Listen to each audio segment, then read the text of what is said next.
Banco Central vendeu dólar nessa segunda-feira. Banco Central criou o Pix. Banco Central alertou sobre paquera via Pix. Discussão sobre a economia do Banco Central. Se você lê isso e fica sem entender nada, os seus problemas se acabaram. Hoje eu trouxe ninguém menos do que uma das diretoras do Banco Central para explicar tudo sobre isso pra gente e muito mais. Então fica com a gente até o final, porque esse vai ser um papo rico para quem quer aprender a cuidar melhor do seu dinheiro, acompanhar o noticiário e saber investir cada vez melhor.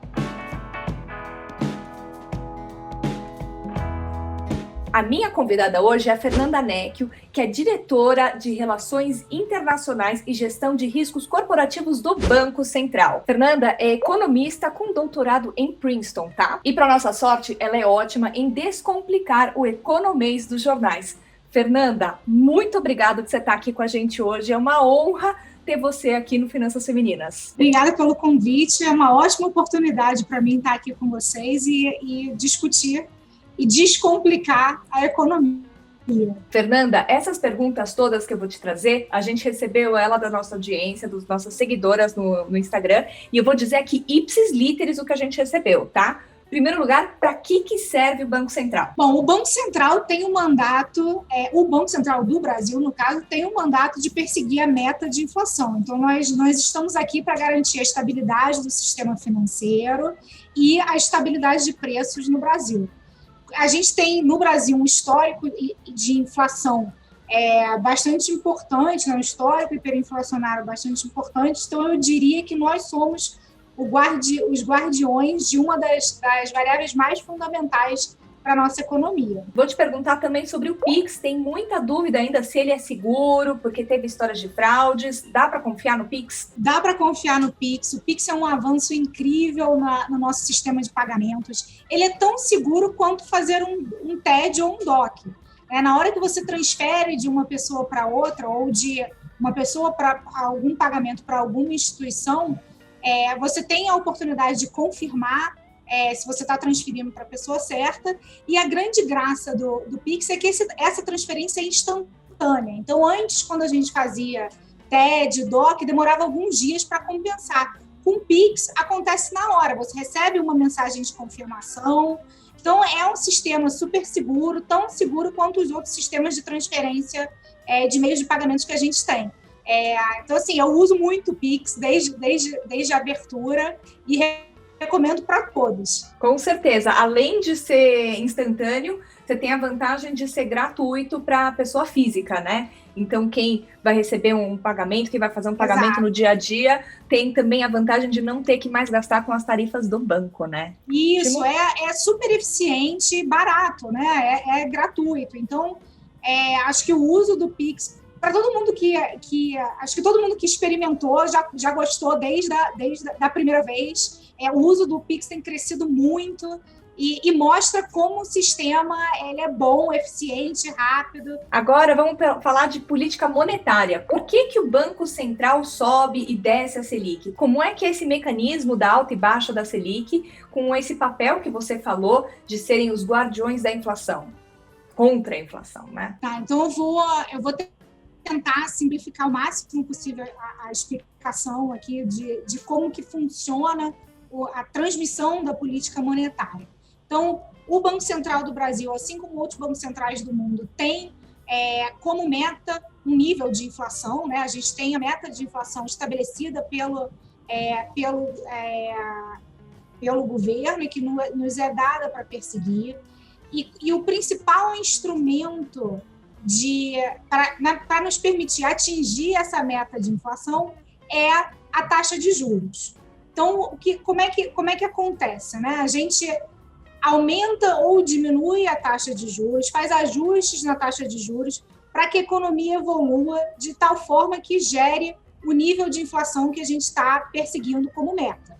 Então, por exemplo, se a inflação prospectiva, a inflação futura tende a aumentar e se distanciar da meta, cabe ao Banco Central aumentar a taxa de juros para que a economia se desacelere um pouco e a inflação convirja para a meta. Da mesma forma, se a inflação está abaixo da meta de inflação, cabe ao Banco Central mexer no seu principal instrumento de política monetária, que é a taxa de juros, e nesse caso, diminuir a taxa de juros para que a economia aqueça e o nível de inflação se aproxime da meta. Então, quando a gente tem uma meta de inflação, o objetivo é sempre fazer com que a inflação realizada esteja o mais próximo da meta possível. E o instrumento de política monetária que a gente tem para fazer isso é a taxa de juros. Então, os movimentos na taxa de juros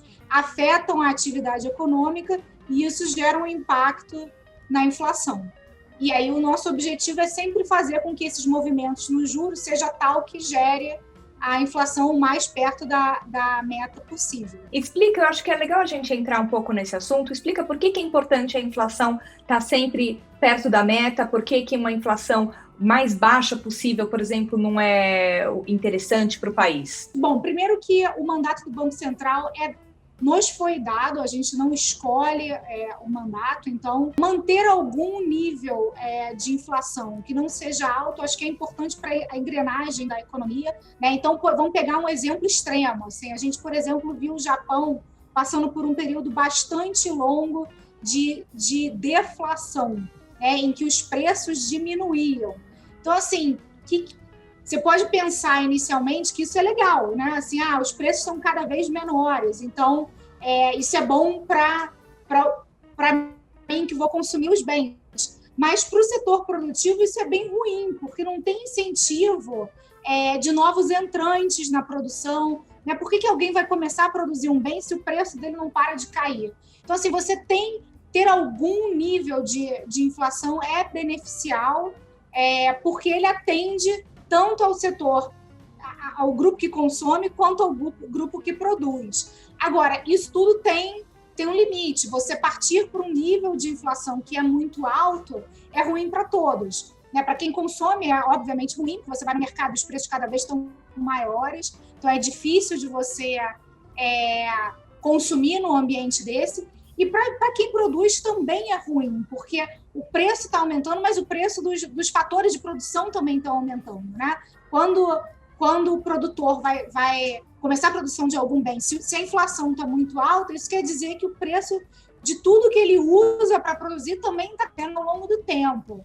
Então, é importante ter alguma inflação, acho que isso faz parte da engrenagem da economia, né, faz parte do processo de crescimento também dos fatores produtivos e da economia do país, mas você quer ter alguma coisa que não seja nem muito alta, nem muito baixa. Com certeza, com certeza.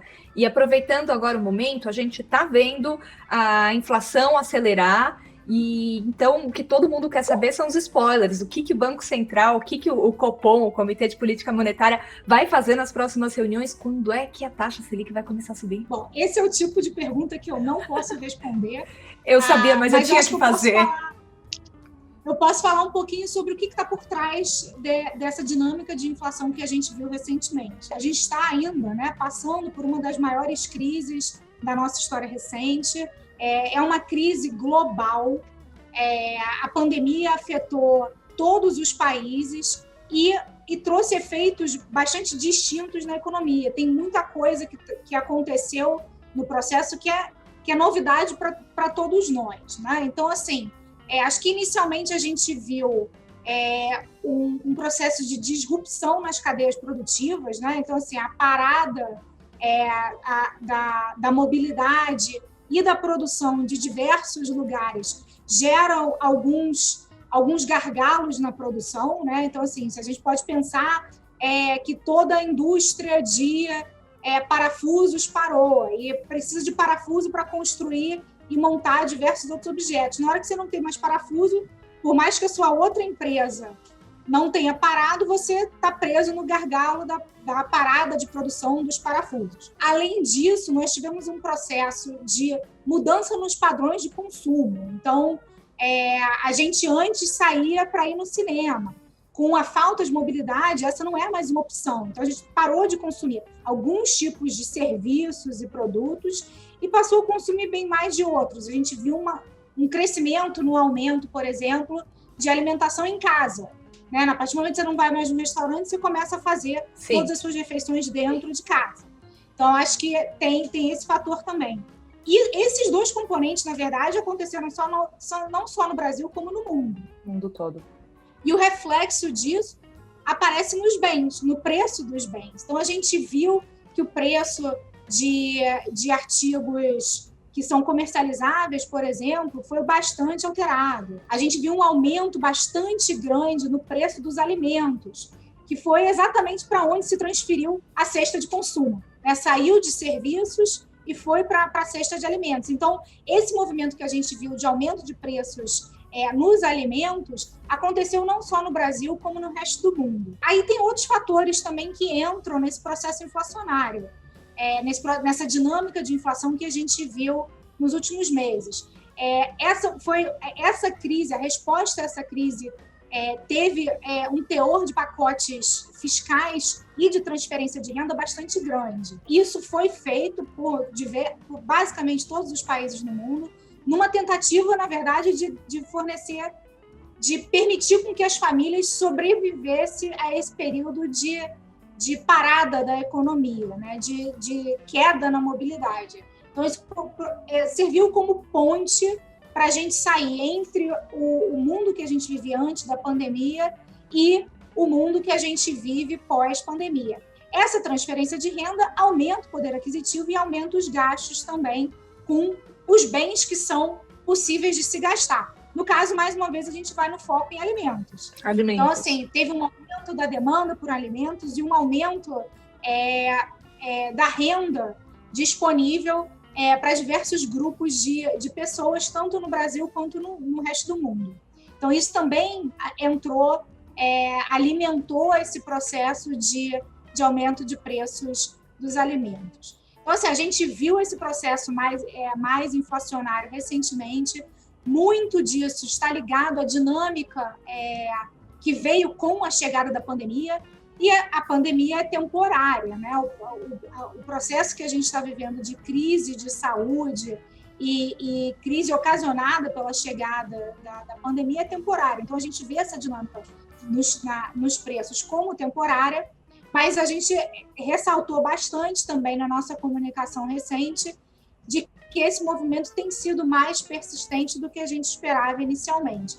Acho que grande parte porque a gente também esperava que a pandemia fosse durar bem menos do que tem durado. Então, a gente está vendo uma dinâmica de preços mais persistente do que inicialmente esperado e viu esse movimento dos preços bastante relacionado com a dinâmica nova que se estabeleceu com a chegada da pandemia. A nossa expectativa é que essa dinâmica se arrefeça, né, se diminua ao longo dos próximos meses, mas faz parte do mandato do Banco Central se permanecer vigilante e cuidar da estabilidade, garantir a estabilidade de preços e que a inflação se mantenha ao redor da meta. Perfeito. Deu uma explicação? Nossa, você deu uma explicação fantástica. E para a gente fechar o assunto agora do momento, que é a estreia do Open Banking, explica para a gente o que é o Open Banking e qual que é a vantagem para o consumidor desse novo modelo aí do mercado financeiro, no fundo. Então, o Open Banking permite com que, ou determina que a propriedade sobre a informação sobre os seus ativos financeiros e a sua atividade financeira seja sua, em vez de informação apenas das instituições financeiras. Então, por exemplo, quando a propriedade sobre as minhas ações financeiras, né, a minha atividade financeira é de minha propriedade, eu posso escolher compartilhar com o banco X e o banco Y.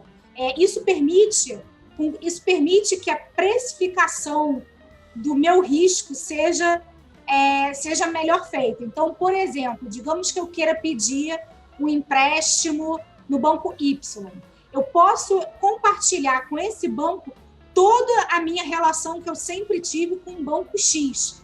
Então, o que eu ganho com isso? Então, se eu quero pedir um empréstimo no banco Y e tenho toda a minha informação de histórico, de bom relacionamento com o banco X, eu posso compartilhar essa informação e esses bancos vão competir para me fornecer para ser a entidade que me fornece tal empréstimo. Então, isso tende a precificar melhor as minhas características de boa pagadora, por exemplo.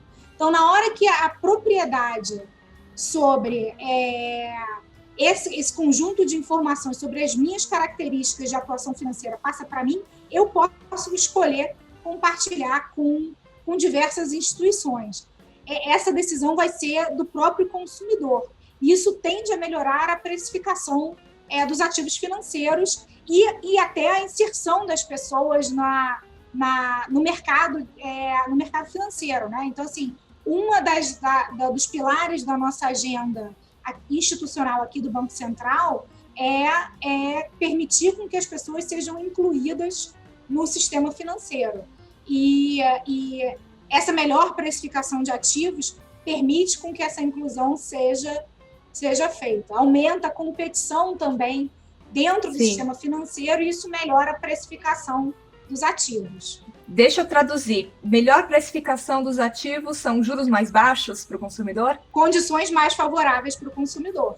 Perfeito. Então, em última instância, o Open Banking pode ser também uma ferramenta para promover aí uma redução do spread, da diferença entre a taxa Selic e as taxas de empréstimos pessoais no Brasil, que o crédito ao consumidor, de forma geral, no Brasil é muito caro ainda, e tem uma diferença enorme da Selic. O Open Banking pode ajudar a contribuir, pode contribuir para essa redução do spread? O Open Banking tende a contribuir exatamente para essa melhor precificação que eu estou dizendo o Open Banking permite o conjunto de informação ser compartilhado da melhor forma possível e essa informação vai ser usada para garantir uma precificação adequada, né? Na hora que eu consigo mostrar que eu sou boa pagadora, a tendência é que os novos empréstimos que eu vá tomar sejam mais baratos. Então, assim, aumenta a competição e aumenta a informação disponível para os agentes, para os dois lados, tanto para quem empresta quanto para quem toma o empréstimo. Com certeza, com certeza. Fernanda, não tenho palavras para te agradecer. Muito obrigada por você vir aqui e responder essas dúvidas. É muito importante para a gente sentir realmente que o Banco Central, ter clareza de qual é o papel do Banco Central e ter essa transparência, poder pegar, estar aqui, responder todas as dúvidas, essa linha direta com o Banco Central, algo que vai ser muito rico para muita gente. Gratidão, Fernanda. Obrigada pelo convite. Eu também acho que é super importante ter essa linha direta, essa oportunidade de conversar mais diretamente com as pessoas. Comunicação para um Banco Central é essencial. Então, essa linha essa conversa que a gente teve aqui é super importante para aprimorar os mecanismos de comunicação do banco e aprimorar também a educação financeira na sociedade, que também faz parte do nosso conjunto de objetivos aqui. Com certeza, contem comigo nessa jornada. Muito obrigada, Fernanda, e até a próxima. Obrigada, até a próxima.